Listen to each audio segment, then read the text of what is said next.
Sabi nila iba daw ako kumilos. Tahimik minsan biglang galaw na malikot. Hindi sumasabay sa uso ng mundo. Sariling trip lang ang sinusunod ko. Tingin nila mali, di nila maintindihan. Bakit ganito ang takbo ng isipan? Pero sa likod ng mga tingin nila, may kwenta kung di nila nababasa. Idalayo.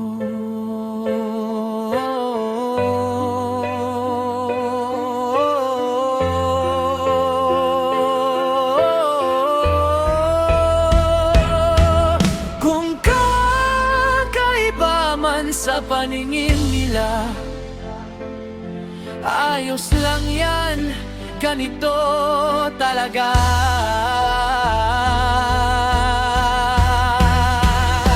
Hiwit kong tawagin nila, pero ito ang tunay kong ako.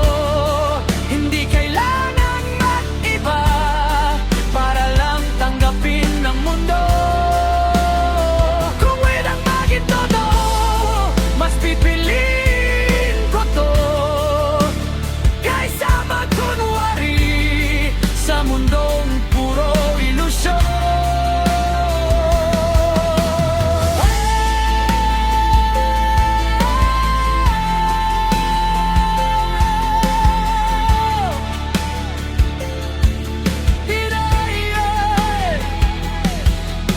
Hindi ko kailangan ng approval nila. Hindi ako produkto ng kanilang pamantayan. Mas okay na mag-isa minsan kaysa mawala ang sarili sa karamihan. Kung anong saya ko, yun ang mahalaga. Hindi yung tingin ng iba sa'kin kada galaw ko. Kahit sabihin nilang di ako normal, mas mahalaga na ako ay totoo. Siguro nga kakaiba ako, pero di ibig sabihin mali na to. Sa mundong puno ng pare-pareho, mas okay nang ako ang naiba rito.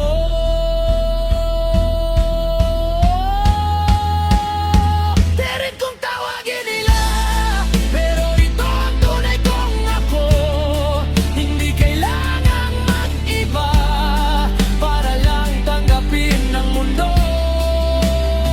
Kung wirang naging totoo, mas pipiliin ko to kaysa magkunwari sa mundong puro ilusyon.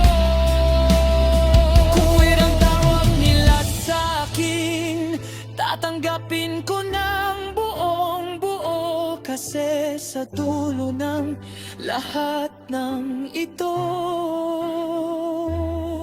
mas okay